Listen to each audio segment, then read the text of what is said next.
Hoy es un episodio triste y no tiene que ver con la situación en la que vivimos, sino porque murió don Nacho Treyes con 103 años de edad, una leyenda del fútbol mexicano. Iba a ser una leyenda viviente porque ya estaba acostumbrado a decirle así, pero bueno. No, ya no, lamentablemente. Lamentablemente empezamos con esta mala noticia. Ya hablaremos de él y de quiénes son los mejores técnicos en la historia del fútbol mexicano y si don Nacho califica.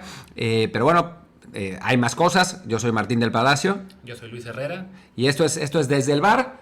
Vamos a hablar también de la posposición de los Juegos Olímpicos de Tokio 2021 y cómo afectaría eso a la selección mexicana sub-23 o no afectaría, de acuerdo a lo que diga la FIFA. Y bueno, pues de alguna otra cosa más que se nos ocurra en estos próximos de 30 a 38 minutos. Así es. Ya por fin el Comité Olímpico Internacional entró en razón. Y que fue el lunes pasado, si no me equivoco, se llegó a la decisión de que los Juegos Olímpicos de Tokio quedaran pospuestos para el año que viene. Curiosamente, se van a seguir llamando Juegos Olímpicos de Tokio 2020, aunque se disputen en 2021. Supongo que para mantener el orden, ¿no? O sea, que sea 16, 20, 24, 28 horas. No, y deja tú el orden. Todo el marketing, todos los gastos en playeras y cosas que hayan ya hecho. Y qué inocente soy, ¿no? Claro, sí, no. Y bueno, quizá, considerando que van a conservar el nombre, también en el caso del torneo de fútbol, la FIFA decida que, en lugar de mantener la fecha, bueno, más bien, la categoría sub-23, el año que viene, pues sea un sub-24 para que todos los jugadores que daban el límite de edad este año y ya no lo den el próximo, no se pierdan los Olímpicos, pero es la FIFA, uno nunca sabe qué decisión va a tomar. Entonces, en este momento, digamos que podemos discutir partiendo de la base de qué pasa si se mantiene la categoría sub-23 y entonces muchos jugadores de los equipos calificados ahora pues se pierden el torneo, ¿no? Sí, a mí normalmente no me gusta presumir de cosas. No, la verdad es que sí, pero en esto sí lo puedo presumir con total legitimidad. Hay poca gente que conoce mejor cómo funciona la FIFA que yo. Y creo, sin poder asegurarlo con total certeza, que se va a jugar sub-24, porque el proceso eliminatorio ya está muy avanzado. De hecho, 14 de 16 equipos ya estaban calificados a los Juegos Olímpicos. Los últimos dos que faltaban eran los de CONCACAF, que el preolímpico, si no me equivoco, estaría a nada de empezar, si no es que ya, no, habría empezado hace 2 días. Y entonces, como el proceso entero se ha hecho ya con una serie de jugadores, me parece que se va a mantener así. Lo que no estoy seguro, o sea, lo que me parece que en lo que FIFA podría cambiar, es que se mantengan los refuerzos por encima de la edad. Eso es posible que se llegue a la negociación de que se juegue sub-24, pero que solo sea el sub-24 sin los 3 refuerzos mayores. Vamos a ver qué es lo que pasa, pero yo sí considero que lo que va a suceder es que va a cambiarse, o sea, que se va a cambiar para que sea sub-24 por una y única vez. Pero bueno. Sí, porque bueno, a fin de cuentas hay que reconocer que si el torneo es sub-23 es porque la FIFA no quiere que le haga competencia a la Copa del Mundo y por lo mismo ha tratado siempre de mantenerlo como un torneo con límite de edad para que no tenga esa comparación. Al admitir 3 refuerzos, pues ya algunas selecciones podían presentar plantillas muy cercanas a su equipo mayor. Brasil en 2012 y perdió. Y perdió también, obviamente. Y ya si a esto le añadimos un año más de crecimiento, pues la verdad es que sí, habría equipos que pueden presentar pues a la mitad de su equipo titular entre jugadores de 24 años y de los 3 refuerzos, ¿no? De momento, bueno, entre los calificados tenemos ya a equipos como Alemania, España, Francia, Argentina y Brasil, que son sin duda pues selecciones muy atractivas. No es común que tantas selecciones de primer nivel califiquen a los Juegos Olímpicos porque suelen quedarse fuera varias de ellas. Entonces sí hablamos de que es un proceso en el que la FIFA se verá en la disyuntiva de decidir qué hacer, porque sí hay nombres muy interesantes entre aquellos jugadores que hoy podrían ir a los Olímpicos y quizá año que viene no. Iban a ser unos Olímpicos bravísimos, la verdad. Bueno, van a serlos, sea cuando sea. México presenta un buen equipo, pero también al ver los otros equipos, pues no iba a estar fácil fuera como fuera. Ahora, si nos cambian el límite de edad para los próximos, para Tokio 2021, estamos fregados. Sí. Porque a México sí, o sea, a todos los equipos les pega, pero a México le pega durísimo. No, recordemos que tenemos una generación sub-20 bastante malita, que sería la que tendría que tomar pues la estafeta. Nosotros estuvimos en en Polonia para ver ese Mundial Sub-20 y la verdad es que en México fue un desastre. Había problemas al interior, era un equipo muy hechizo, con refuerzos que llegaron tarde, y con un técnico que no se llevaba bien con la gente de la Comisión de Selecciones Nacionales. Había un montón de pretextos, pues, pero la verdad es que esta generación no está bien. Sí, o sea, la plantilla eran básicamente, ¿qué era? Laínez, Macías, uno o dos más que olvido los nombres, y el resto no... Sí, Domínguez de Cruz Azul, que jugó ahí más o menos y después se lesionó. Después, por alguna razón, el Tiva Sepúlveda jugó espantoso, aunque ahora con Chivas está jugando bastante mejor. Los porteros, ¿no? Los defensas tampoco. No, era un equipo bastante desastroso. Sí, sobre todo considerando que los equipos mexicanos en sub-17 y sub-20 en los últimos años han sido muy competitivos. Y nos tocó ver esos partidos el año pasado ahí en Polonia. Y la verdad es que México mereció quedar fuera porque los 3 partidos dio una exhibición bastante pobre, ¿no? Jugaba bien 10 minutos y después, o sea, nos emocionábamos cómo empezaban los partidos y después se iba todo a la fregada rápidamente. Entonces, pues sí, o sea, al contrario de la generación sub-23, que es una generación con mucho más punch, digamos, con mejores jugadores, de los cuales sí se perderían varios estas Olimpiadas si no fuera, si se cambiara el límite de edad. Luis tiene ahí la lista. Sí, pues, solo para dar un repaso, e incluyendo tanto los que ya estaban en la lista del preolímpico como aquellos que solo estaban en la prelista pero no convocados, de entrada perdemos a los 3 porteros. Quedaría fuera Malagón, quedaría fuera Hernández, quedaría fuera Sebastián Jurado. Ahí sí no hay para dónde hacerse. Y en el resto del equipo, pues perderíamos a jugadores como Edson Álvarez, no estaba convocado para el preolímpico por jugar en Europa, pero él no podría estar en este torneo olímpico si no se cambia el límite de edad. Tampoco podría estar Jorge Sánchez, no podría estar Alan Mozo, no podría estar Jesús Angulo, César Montes, Charly Rodríguez, Marcel Ruiz sí podía, Alexis Vega, Pablo Irizar, Ronaldo Cisneros, en fin, Ismael Gobea. Es una cantidad de jugadores, francamente, que ya cuando te fijas qué es lo que te queda en la plantilla, pues hablamos de Diego Laínez, de José Juan Macías. Y después de eso, la verdad es que sí queda muy flaca la caballada, más allá de que de aquí a un año quizá alguno de estos jugadores pueda levantar, ¿no? El Piojo Alvarado se quedaría, Marcel Ruiz, seguramente Eugenio Pisuto se recuperaría de la lesión tan grave que tuvo y podría jugar. En fin, hay algunos jugadores de buena calidad, pero ciertamente se pierde a la gran base de esta selección, que era una selección que llegaba ajustada en el límite de edad y que ahora no estaría.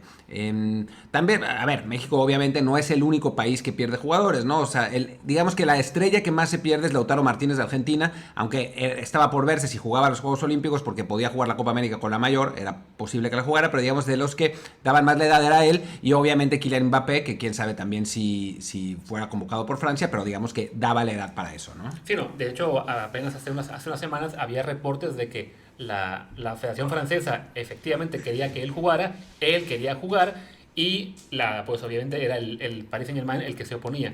Quizá dentro de un año esto ya sea problema de otro club, no del Paris Saint-Germain. Puede ser. Que también habrá que considerar eso, porque incluso podría ser una especie como de negociación para Mbappé con su nuevo club, Madrid, que es, ok, me voy a tu club, pero me dejas jugar los Olímpicos porque es un sueño que él tiene, ¿no? Que Mbappé no tendría problema con la edad. O sea, se cambie o no se cambie. Mbappé tiene en este momento 21 años, cumplirá 22 a finales de este año, cumplirá 23 a finales del año que viene, así que perfectamente puede participar en los Juegos Olímpicos. Pero bueno, no, o sea, habría varios jugadores que se perderían y algunos que no son tan conocidos como o sea, para el gran público, pero por ejemplo, o sea, si no fuera de cristal, Ousmane Dembélé tendría la edad y podría jugar para Francia en estos Juegos Olímpicos. No creo que lo hiciera, pero es uno de los grandes nombres, digamos, que se perdería los Juegos si se cambiara el límite de edad, por ejemplo. Sí, ¿no? Y por ejemplo, por España, hablamos de que se podría perder el torneo Dani Ceballos, se lo podría perder Fabián Ruiz, se lo puede perder Mikel Merino, o sea, jugadores que sí ya tienen un recorrido bastante importante en sus clubes y que evidentemente serían ausencias bastante complicadas. No solo ellos, también estarían fuera Borja Mayoral, Jesús Vallejo, Mikel Oyarzábal, Unai Simón, Igor Zubeldía, Rafa Mir. Entonces es una lista bastante... De hecho, los que mencioné primero, Dani Ceballos, Fabián Ruiz y y quién más, y Mikel Merino, ellos ya se la pierden porque estaban en la selección sub-21, pero no dan la edad para los Olímpicos. A esos nombres se suman los que mencioné después, Oyarzábal, Mayoral, Aarón Martín, Rafa Mir, etcétera. Entonces, sí, en general, todas las selecciones se verían bastante mermadas, pero, como decíamos al principio, como mencionaba Martín, pues nuestra sub-20 que viene detrás no es precisamente muy esperanzadora, y en cambio selecciones como Argentina, Brasil, Alemania, Francia sí tienen... Estados Unidos. Incluso Estados Unidos, así con toda esa plantilla que tiene un año más de desarrollo en Europa para prepararse. Francia, que tiene ahí, y no se diga Costa de Marfil, ¿quién más estaba de África? Costa de Marfil, Sudáfrica y Egipto. Y Egipto, que bueno, esos pueden tener 23 años hasta que... Sí, los egipcios no, pero Costa de Marfil dicen que por el cambio de... O sea, en Costa de Marfil lo que pasa es que, les voy a explicar, porque yo viví en Costa de Marfil durante 10 años, de hecho, mi segundo nombre es Mamadou me dicen. No, cada año normal son 5 años para un jugador de Costa de Marfil, y se empieza a los 18. Así que un jugador de 18 años de Costa de Marfil tiene 18 años normalmente, pero un jugador de 19 años normalmente tiene 23 en Costa de Marfil, y un jugador de 20 normalmente tiene 28 en Costa de Marfil. Así que van a llegar perfecto, van a llegar entre los 28 y los 32 años. Que será un equipo muy peligroso para estos Juegos Olímpicos. Pero bueno, en general es eso, de que, como dice Martín, lo lógico, o por lo menos lo sensato, sería que se permita que el límite de edad se estire a sub-24, pero incluso en ese caso, pues quizá con la contraparte de que no podrían llevar refuerzos sin límite de edad, que en el caso de México, por ejemplo, se hablaba mucho de que Carlos Vela sí estaría dispuesto a jugar con la selección para Juegos Olímpicos. Imagínate, la única oportunidad para verlo en selección, y que tampoco pueda porque se le quita esa opción de refuerzo de mundialista, ¿no? No, se imaginan, digo, no sé cómo diablos los iba a acomodar Lozano, ¿no? Pero Vela, Raúl, Macías y Lainez en el mismo equipo hubiera sido una bestialidad. Digo, no sé si Lozano estaba pensando en ellos o si querría más equilibrio, pero bueno, tienes a el mejor jugador mexicano en Europa, que en este momento es Raúl Jiménez, sin duda alguna, con Carlos Vela, que quizás siga siendo el mejor jugador mexicano, punto, no sabemos porque el nivel de competencia lo hace complicado, pero puede ser que sí. Esos dos jugadores que quieren ir con México a los Olímpicos, pues ¿cómo les dices que no, no? Claro, o sea, ya si te lo piden, aprovechemos que vayan, porque sí son o sea, sí le dan a la selección un nivel, un salto de calidad bastante importante, más allá de que en la posición de Raúl ya esté Macías. Sí, no puedes negarle a Raúl Jiménez en este momento ir a los Juegos Olímpicos, pero bueno, ya esa posibilidad habrá que esperar hasta dentro de un año para ver al final qué determina la FIFA, ¿no? Si quitar los refuerzos o mantener el límite de edad. Con lo cual, además, México básicamente tendría que gastarse una de las plazas de refuerzo en un portero. En un portero, que, a ver, tampoco estaría mal tener a Memo Ochoa ahí, ¿no? Pero, digo Memo Ochoa porque es el único que queda por encima de la edad, no queda nadie más que sea garantía. Entonces, sí, la verdad sería un problema, porque eso, o sea, no es que los porteros de la selección sub-23 sean maravillosos por el momento, no son, o sea, sabemos que, salvo que haya una generación muy buena, como pasó con Osvaldo, con Pérez, con el Conejo, con el mismo Ochoa, normalmente un portero de menos de 23 años pues no tiene tanto el nivel, porque la madurez les llega a los 27, 28, ¿no? No sí. Es como otro tipo de jugadores. Sí, que en este caso, si no hubiera refuerzos, al menos, bueno, para la portería da esa tranquilidad de que un Hernández o Malagón o Jurado tendrían un año más para crecer, y quizá en ese momento, ¿sí?, alguno de los tres ya esté en un nivel más cercano al de los porteros de la selección mayor actual, ¿no? Pero bueno, vamos a ver qué es lo que sucede. Queríamos platicar un poco de esto porque pues está divertido.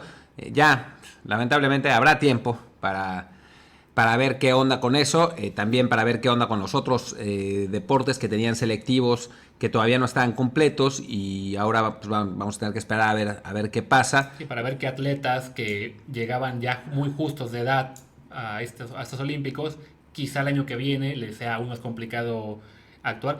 Hablamos, en el caso de México, comentábamos ayer Martín y yo de Paula Espinosa. Claro. Que una clavadista muy veterana, pero que sigue siendo muy competitiva a nivel sincronizados, que sigue peleando por medallas, y que quizá ese año extra, cuando hablamos de una chica que ya tiene 30 y pico años, pues sí es una losa pesada. Por otro lado, también habrá atletas que este año habrían sido muy jóvenes para competir con posibilidades de medalla en los Juegos Olímpicos, y que ese retraso de hecho les vendrá bien.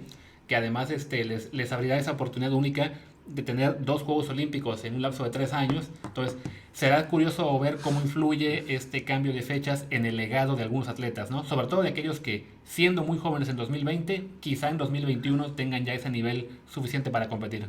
Sí, van a ser unos Juegos Olímpicos sui generis. Pero bueno, es lo que se tenía que hacer, ¿no?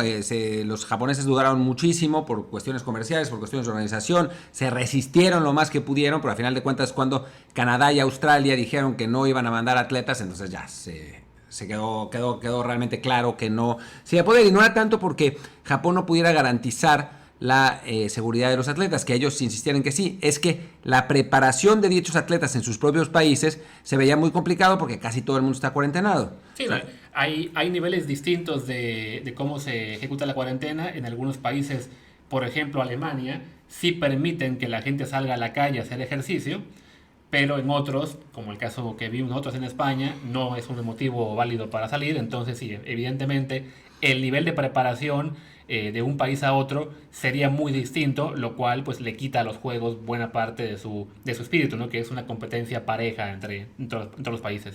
Pero bueno, en fin, ese es el tema de los Juegos Olímpicos y ahora cambiemos un poco de velocidad y hablemos de don Nacho Treyes, que descansa en paz, muere a los 103 años el día de ayer. Ignacio Treyes, un entrenador muy sui generis, muy adelantado a su tiempo en muchas cosas. Era, digamos, válgase la comparación, la verdad, una especie de José Mourinho a la mexicana, mucho antes de que naciera José Mourinho.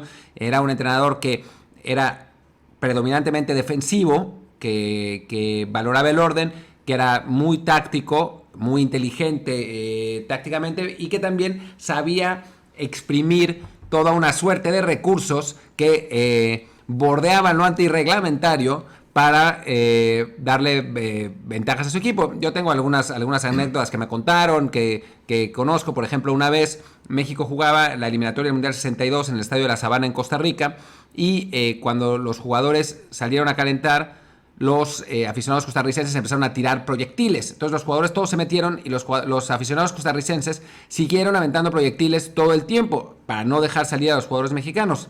Y entonces apareció Nacho Treyes disfrazado de albañil con uno de esos sombreros duros y se paró frente a la banca donde estaban todos los aficionados, que le empezaron a aventar un montón de cosas. Cuando se les acabaron las cosas que aventar, entonces sí, salieron tranquilamente los jugadores mexicanos porque ya no le quedaba nada a los costarricenses que aventar.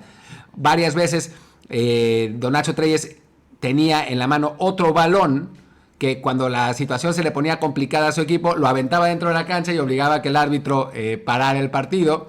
Otra vez se metió a la cancha, le estaban atacando con todo a su equipo, se metió a la cancha y el árbitro lo expulsó. El árbitro, que era Arturo Yamazaki. Lo expulsó y don Nacho Treyes dijo: yo no me voy. Y entonces el árbitro le dijo: o se va usted o me voy yo. Adivinen quién se fue. Exactamente. Don Nacho se sentó en la cancha y dijo: yo estoy muy cómodo aquí, no me voy. Y el árbitro suspendió el partido.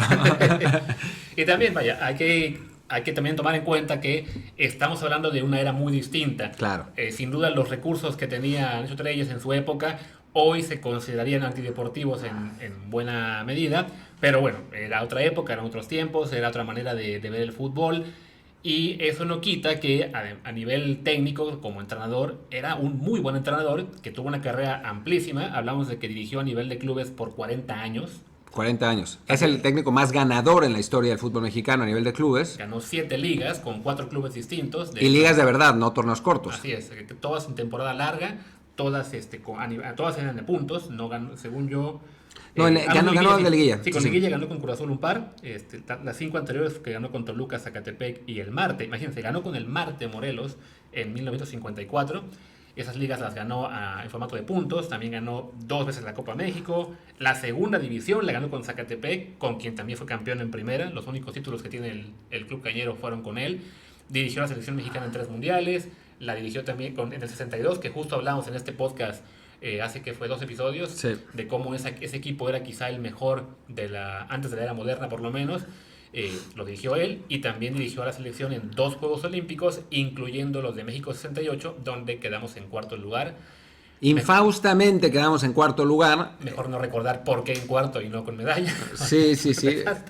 Yo lo recordaré porque el equipo se dejó perder el partido del tercer lugar contra Japón y entonces perdimos así la posibilidad de ganar medalla. Pero bueno, para darnos una idea del legado que dejó Nacho Treyes con la selección mexicana, en 1954, que fue el último mundial que él no dirigió, México perdió sus 2 partidos.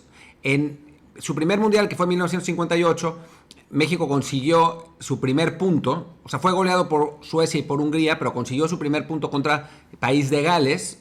Y en 62, su primera victoria contra Checoslovaquia. Y en 66 no se calificó, pero se empató con Uruguay y con Francia, que, bueno, son 2 potencias. Sin ir más lejos, Uruguay quedó tercer lugar en el Mundial 70, 4 años después. Fue un técnico exitosísimo, un técnico que revolucionó el fútbol mexicano en una época donde no existía. Ese fue el primer técnico en tener un cuerpo técnico completo, con médico, con masajista, con asistentes. Don Nacho Treyes pasó al fútbol mexicano el amateurismo total a el profesionalismo y por lo tanto es una de las grandes figuras icónicas del fútbol mexicano, que además pues vivió hasta los 103 años. Sí, no vayas, una longevidad inesperada para cualquiera, ¿no? Hablamos de que fue una constante del fútbol mexicano por 4 décadas como entrenador, 3 décadas más como referencia. Además, eso fue jugador, que ahí sí su carrera no fue tan destacada, pero sí le alcanzó para jugar también por casi 15 años. Entonces, sí, quizá será complicado encontrar un personaje más icónico del fútbol mexicano que Nacho Treyes, definitivamente, ¿no? Lo que sí sería muy interesante discutir es si ha sido el mejor técnico que ha tenido la selección mexicana. Es una buena discusión y pues como tenemos mucho tiempo en este momento porque estamos en cuarentena, pues la tendremos. Son varios los candidatos, la verdad. Nacho Treyes es uno, o sea, a diferencia de, no sé, por ejemplo, en Argentina se puede decir que son Menotti y Bilardo, ¿no? Ya está. En Alemania, pues igual hay varios. Jürgen Klopp puede ser, aunque bueno, de la selección no, pero Joachim Löw y Franz Beckenbauer podrían ser también, Helmut Schön. No sé, en Francia podemos hablar ahora de Didier Deschamps, de Aimé Jacquet, hay como varias opciones. En México, como siempre llegamos al mismo lugar, pues tenemos un montón de posibilidades. Nacho Treyes no llegó ahí, pero digamos eran otros tiempos y sí dio un enorme progreso al fútbol mexicano. Pero partiendo de los técnicos de la era moderna, hablemos de los que han dirigido a México de 86 para acá. El primero es Bora Milutinovic, que llevó a México a el 5º partido por única vez en su historia. No es poca cosa.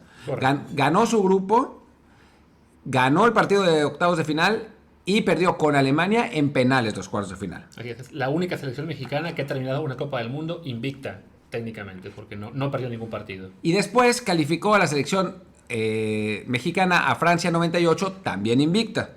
Aunque ese equipo jugaba horrible. Y eso a Bora no le gusta recordarlo, porque él dice, me sacaron a mi puta madre. ¿Cómo puede ser? Yo califiqué a invicto a selección. Pero sí, esa selección jugaba espantoso. Pero en fin, igual calificó al Mundial 98 invicto, así que no es poca cosa. Otro candidato podría ser precisamente quien reemplazó a Bora en esa selección en el 98, que es Manuel Lapuente. Que con Manuel Lapuente tenemos 2 etapas muy contrastantes en selección mexicana. La primera, que fue 89 a 91 más o menos. Exacto. Que terminó de entrada, bueno, no pudo ir al Mundial por el escándalo de Cachirules. Aunque el técnico que iba a ir al Mundial no era Lapuente, era Mario Velarde. Cuando pasaron los Cachirules, Mario Velarde, que era el técnico de Pumas de antes, renuncia a la selección porque pues, ya no tenía nada que hacer y la selección se queda sin técnico un rato y ya a la hora de que se vuelve a armar la selección, ya el técnico es Lapuente lleva esa selección a Copa Oro y en algo muy curioso, lo echan después de perder las semifinales contra Estados Unidos. ¿Y sabes quién dirigió el partido por el 3er y 4º lugar? No. Nacho Treyes. Es el último partido que dirigió Nacho Treyes en la selección mexicana. No recordaba eso. Y bueno, sí, esa fue una etapa muy, muy gris para Lapuente, que sin embargo se recuperó bastante, primero dirigiendo al Puebla campeón. Coincidió un año después, justo ¿cuándo fue? Miento, fue campeón con el Puebla antes de la Copa Oro, claro, sí, exacto. Corrijo. la dirigió, o sea, fue a la selección precisamente tras ser campeón al Puebla, le va mal con la selección, regresa a clubes y en el Necaxa convierte claro, a este equipo, pues, en el equipo de los 90, que fue campeón con él 2 veces y luego una tercera bajo el mando de Raúl Arias, que era básicamente pues su heredero ahí en ese club. Vuelve a la selección cuando echan a Bora, y la diferencia es simplemente descomunal, ¿no? De entrada con esa actuación en el Mundial de Francia 98, que recuerdo mucho que antes del Mundial todo el mundo estaba pensando que iba a ser un desastre, porque los amistosos estaban siendo pues muy malos resultados. Nos goleó Noruega. No recuerdo si también con Arabia empatamos, creo, a 0. Empatamos con Arabia y ese partido no estuvo mal. No, fue peor que eso. Se hizo una gira por Sudamérica también, y se jugó. Perdimos con Boca, perdimos contra los juveniles de la Universidad Católica. Fueron unos resultados espeluznantes de la selección mexicana, pero La Puente siempre decía: ustedes tranquilos, yo nervioso, estoy haciendo experimentos, a la hora del Mundial se va a ver la realidad. Y es cierto. Es cierto. Yo estaba en el estadio en aquel encuentro contra Corea. Y recuerdo bien, anota Corea el primer gol en un tiro libre desviado por Dulio Davino. Y se los juro, yo estaba en medio de los aficionados mexicanos. Todos dijimos: otra vez. Eso fue lo que dijimos. Y a partir de, porque además México dominaba ese partido. Y a partir de ese momento México fue mucho mejor, gana 3-1 y nos da quizás el mundial más emocionante que hemos tenido, los que pudimos vivir estos últimos mundiales, ¿no? O sea, fue un mundial en el que México, después de estar abajo 1-0 contra Corea, ganar 3-1, México está abajo 2-0 contra Bélgica. Y con 10, además. Y con 10 se recupera, empata a 2, está a punto de ganar 3-2 con una jugada de Arellano, al final termina así. Y después con Holanda 2-0 en el primer tiempo, en un primer tiempo que nos podían haber metido 8 porque llovía y los jugadores de la selección mexicana traían unos tacos que no eran para lluvia, entonces se iban cayendo por todos lados. Pero en el segundo tiempo se cambian los tacos, México mejora y vuelve a empatar 2-2. Y en el único partido en el que sacamos ventaja, que fue contra Alemania en octavos de final, Luis Hernández falla una jugada increíble al minuto 15 del segundo tiempo y nos termina anotando 2 goles y nos ganan 2-1. Que ahí también por 2 fallas de Raúl Rodrigo Lara en la marca, en las jugadas de los goles de Alemania. Pero a fin de cuentas sí fue una actuación muy destacada de ese club, de esa selección en ese mundial. Como dice Martín, 3 partidos muy buenos viniendo de atrás para sacar resultados. Ahí me tocó ese mundial, aún estaba yo en la escuela, entonces nos dejaban salir en la mañana para ver esos partidos, y sí, el grado de emoción que se tenía por esa selección era sin duda muy, muy importante.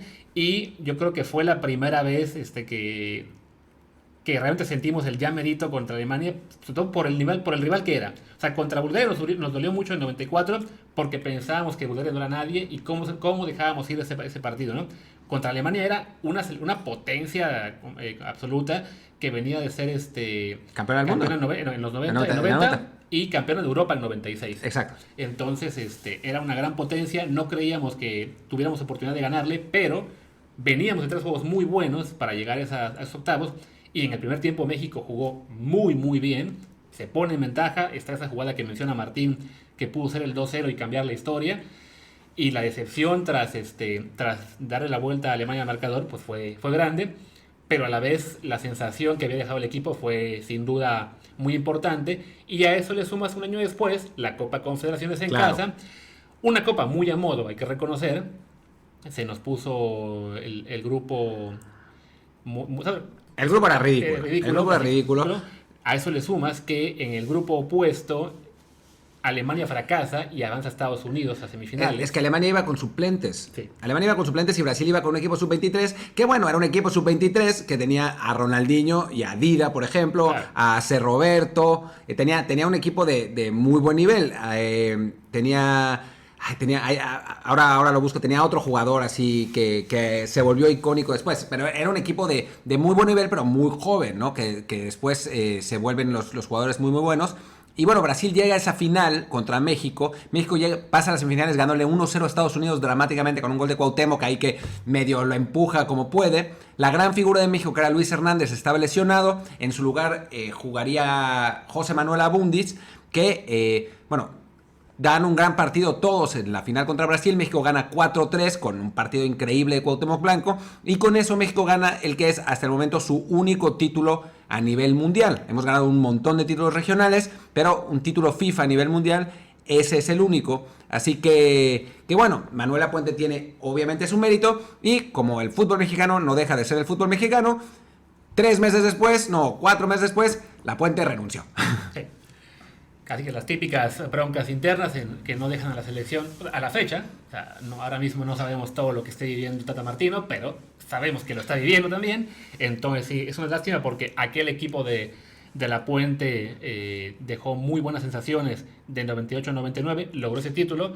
Ya estábamos buscando la plantilla de Brasil de ese Copa de Confederaciones, que incluía así a Dida, Evanilson, Joao Carlos, Pablo Conceição, Serginho, Ronaldinho, Emerson, C. Roberto, Luis Alberto, Atilson y varios más, Vampeta, que era una gran... Bueno, o sea, los buenos eran C. Roberto, por supuesto, Ronaldinho, Emerson, que jugó años en la Roma, Flavio Conceição, se me pierde uno, obviamente Dida también, y ahora les digo cuál es el otro que me faltaba. Bueno, ya no importa. Pero bueno, Serginho. Era un equipo de buen nivel, pero muy, muy joven, ¿no? Y bueno, México le gana 4-3 en ese partido de locura en el Estadio Azteca, que también tuve la enorme suerte de ver. Que sube, que baja, no puede. Era la canción. Y bueno, entonces ahí está Manuel Lapuente. Después está el Vasco Aguirre, que nos rescata de una horrible etapa del Ojitos Meza, de cuyo nombre no quiero acordarme. Y después, años después, nos rescata de una horrible etapa también de Sven-Goran Eriksson, que era, bueno, además antes había estado Hugo, había sido un caos absoluto. Pero que en el Mundial, después de 2 muy buenas primeras rondas, en los dos torneos, realmente en 2002 quedamos primeros en un grupo donde estaban Italia y Croacia nomás. Y Ecuador, que Ecuador no era malo. No era malo, ¿no? Con Aguinaga y con el Calcetín Delgado y con ellos. Y después, en 2010, salimos de un grupo en el que estaban Francia y Uruguay. O sea, sí, no era poca cosa. Hay que mencionar que esa Francia era una Francia muy débil. Francia era un equipo en crisis, digamos. Claro, Francia era un equipazo, pero tenían al peor técnico de la historia. Tenían a Domenech, que era un loco furioso que se peleó con todo el mundo. Tenían a Anelka, que se explotó también. Y pues, al final muchos problemas internos, pero digamos por nombres era un equipo muy, muy fuerte. Sí. Se le gana ese partido a Francia. Antes se había empatado con Sudáfrica el juego inaugural. Me tocó estar en ambos juegos en el estadio. Y luego ese partido contra Uruguay, que era clave ganar, que también lo comentamos hace un par de episodios en el tema de derrotas dolorosas, porque México tenía la posibilidad de ganar el partido para ser líder de grupo, y con eso le hubiera tocado enfrentar a Corea del Sur en octavos, y después el panorama decía que iba a ser o Ghana o Estados Unidos, entonces que al final hubiera sido Ghana. Entonces parecía un camino muy propicio, no solo para el quinto partido, sino quizá para el sexto. Pero el Vasco Aguirre, por alguna razón, decide que Cuauhtémoc Blanco es el indicado para jugar ese partido. Y en general, no solo Cuauhtémoc Blanco, México no jugó bien ese día y pierde 1-0 con Uruguay para quedar segundo, y que le tocara nuevamente a Argentina, que ya nos había echado en 2006, ahí sí, en un partido muy intenso, muy, muy peleado, que se definió en tiempo extra con ese golazo de Maxi Rodríguez. En 2010 fue una historia muy distinta, aunque no por errores arbitrales muy... Sí. Bueno, el 1-0, un error arbitral muy grosero, que incluso se repitió en la pantalla del estadio, el fuera del lugar, y como aún no existía el VAR oficialmente, pues el árbitro se hizo tonto y no lo quiso marcar. Y minutos después, un error garrafal de Ricardo Osorio, que también hay que reconocer, en ese momento, cuando estás en el partido, ves en la pantalla del estadio que te están robando de tal manera, o sea, todo el equipo se vino abajo. La pifia fue de Osorio, pero en general el equipo se vino abajo, cayó el tercer gol muy pronto, y ya en el segundo tiempo hubo una reacción un poco más pues decorosa de la selección para quedar 3-1, pero pues ya el partido en realidad solo estuvo parejo por 20 minutos por estos errores que hubo. No solo estuvo parejo, México fue mucho mejor, realmente mucho mejor antes de ese gol en fuera de lugar, 800 metros.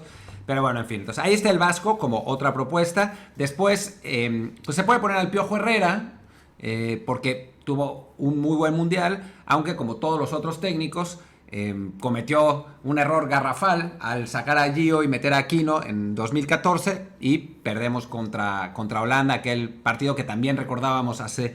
Es que también todos esos técnicos han tenido derrotas dolorosas. Podríamos hablar de Juan Carlos Osorio y el triunfo más prestigioso que ha tenido México en su historia en mundiales contra Alemania, pero echó a la basura el partido contra Suecia, perdimos ahí y también quedamos afuera. Y bueno... Y a eso le suma el hecho de que en sus torneos anteriores, pues está esa salida muy indigna de la Copa América con el 7-0 y la Copa Oro que realmente pues no... Es distinto porque, bueno, se envió un equipo B y cuando la Copa Oro mandamos un equipo B no nos importa hasta que perdemos, que fue el caso, nos echó Jamaica, pero bueno, no es realmente algo que marque tanto. Pero el 7-0 me parece. El 7-0 sí. Y un técnico que Martín estaba olvidando, probablemente a propósito, es Ricardo Lavolpe. El único que ha completado todo un proceso y que lamentablemente, pues su proceso, el punto máximo, llegó en el tercer año, no en el cuarto. Sí, ese 2005, la Copa Confederaciones, que... Sí, eso es común en México. O sea, con La Puente, con Mejía Barón, digamos, el punto alto de su proceso llegó en 93, no en 94. Con La Puente llegó en 99, no en 98. Con La Volpe, no, con el Vasco sí llegó donde tuvo que llegar, aunque se llegó a la final de la Copa América 99 también, contra Colombia. 2001, también contra Colombia, perdimos 1-0. Rescató la selección en la eliminatoria en aquel partido contra Estados Unidos con medio Cruz Azul que recién venía de jugar a Libertadores e inmediatamente tuvo que jugar la Copa América, una Copa América que además fue muy curiosa porque Argentina se bajó faltando unos días. Tuvieron que invitar a Honduras y Costa Rica. Y se bajó por una epidemia, ¿no? ¿Por qué? Por la epidemia del H1N1. ¿Cómo fue? No. Ya no me acuerdo exactamente qué pasó, por qué se bajó. Sí, algún problema en Colombia, no sé si una epidemia o una cuestión de inseguridad. Una de las dos. Ahora me fijo qué pasó. En lo que Martín encuentra qué fue lo que pasó. Sí, esa Copa América en la que se baja Argentina, entonces invitan, creo que también estaba Canadá, era el invitado. No, Honduras. No, por eso. O sea, Honduras y Costa Rica llegan de última hora a esa Copa América, según yo. O sea, porque según yo, el segundo invitado ese año era Canadá, que era el campeón vigente de la Copa Oro, que nos había ganado en el 2000, si no mal recuerdo.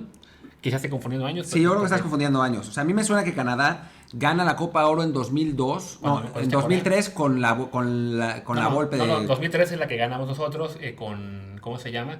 En Azteca, con un gol de Daniel Osorio. De Daniel Osorno. Sí, no, nosotros perdimos 2000 y 2002. En una nos echó Canadá y en la otra Corea del Sur. Entonces, según yo, la que nos echó Canadá fue en 2000, que acabaron siendo campeones ganándole a Colombia, si no me equivoco, la final. Y por eso los invitan a la Copa América. Y por la circunstancia que Martín sigue buscando cuál fue, qué pasó, se bajan del barco, lo mismo que Argentina, acaban invitando de último momento a Honduras y Costa Rica. Y los dos tienen un mismo papel. O sea, no solo México. Acabaron siendo... Honduras echó a Brasil, de hecho, en cuartos de final. Exacto. Ese partido histórico.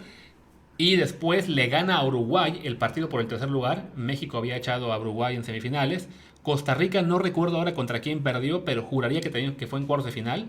Entonces fue una actuación muy... Sí, pierde con Uruguay, Costa Rica, Honduras le gana 2-0 a Brasil, después Colombia le gana a Honduras 2-0, México le gana 2-1 a Uruguay, pero en un partido que fue un robo monumental porque le echan a dos jugadores que no eran cualquier jugador a México. Claro. Al final del partido, ya cuando el resultado está definido, Rafa Márquez es uno de esos dos jugadores que no puede jugar la final contra Colombia, y aún así, en esa final contra Colombia, un México muy disminuido, también con jugadores expulsados, si no me equivoco, le hace un partido valiente a Colombia, pero termina perdiendo 1-0 con, creo que gol del Chicho Serna, si no me equivoco. Yo también creo que sí. Entonces sí fue habría sido quizá la consagración del Vasco, un año antes de haber logrado ese rescate histórico de la selección en la eliminatoria. Iván Ramiro Córdoba es el que hace el gol de Colombia, y México juega con el Conejo Pérez, Alberto Rodríguez, Heriberto Ramón Morales, Octavio Valdés y Sigifredo Mercado. Vaya defensa, ¿eh? Sí.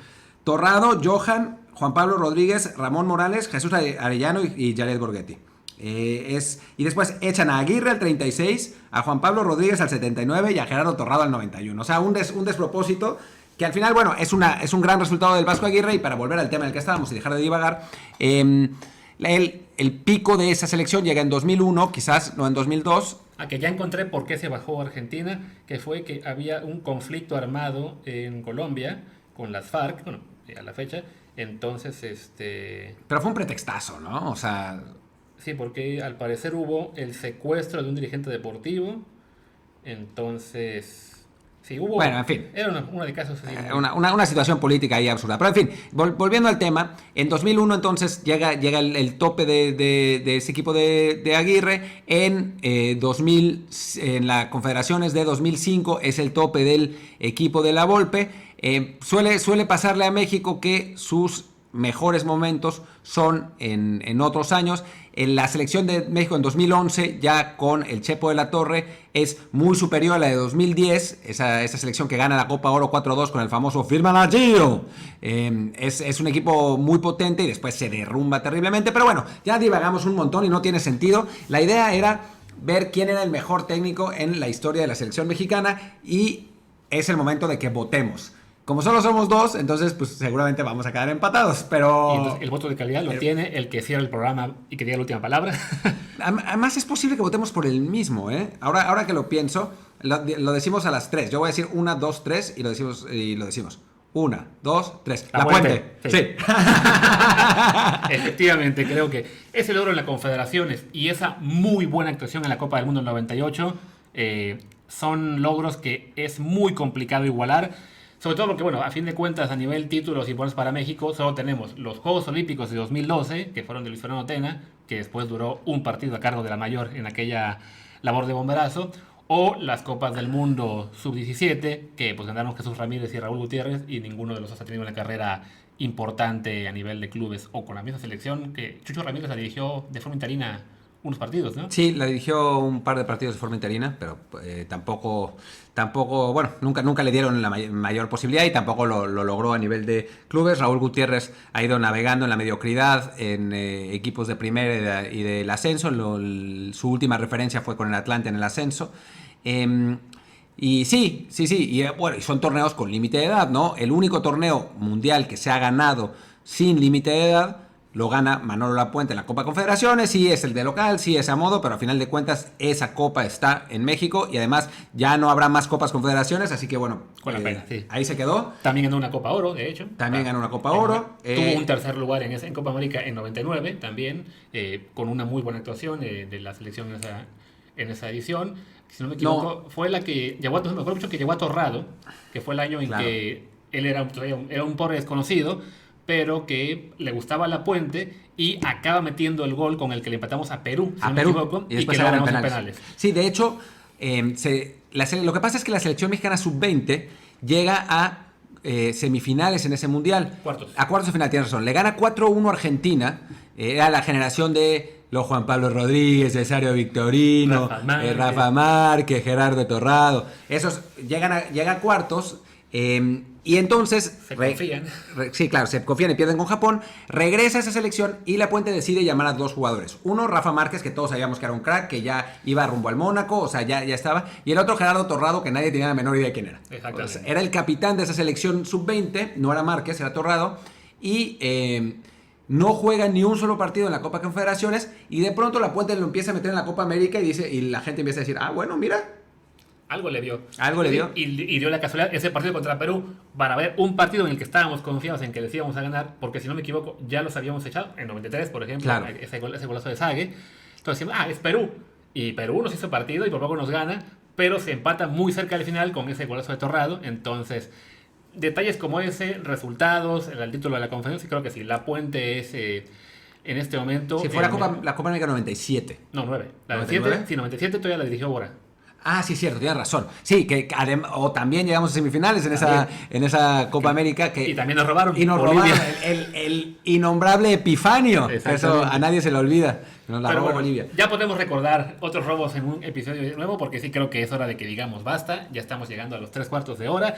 Y si alguno de ustedes llegó con nosotros hasta acá, pues que aguante. Sí, perdón por las dudas pero pues es que la conversación se va de aquí para allá y pues algunas veces tenemos que checar en internet y pues nos tardamos por eso, pero bueno, creo que está entretenido y pues la verdad es que ojalá nos hayan oído porque sabemos que no tienen nada más que hacer, así que sigan oyéndonos. Si no han escuchado un capítulo de los anteriores, aviéntenselo. Ya hemos visto que hay gente que escuchó los primeros 5 y no ha escuchado los que siguen, así que vuelvan, necesitamos más clics para que... Para que podamos seguir haciendo esto, porque nos estamos quedando sin trabajo por la cuarentena. Así es. No, muchas gracias a todos. Nos vemos el próximo viernes, en otra edición de Desde el Bar y nuestro podcast sobre el coronavirus y la cuarentena y eso, que se llama Diario de Cuarentena. Ese lo pueden escuchar todos los días aquí a la misma hora desde su mismo canal de Spotify. Ya, muchas gracias. Chao.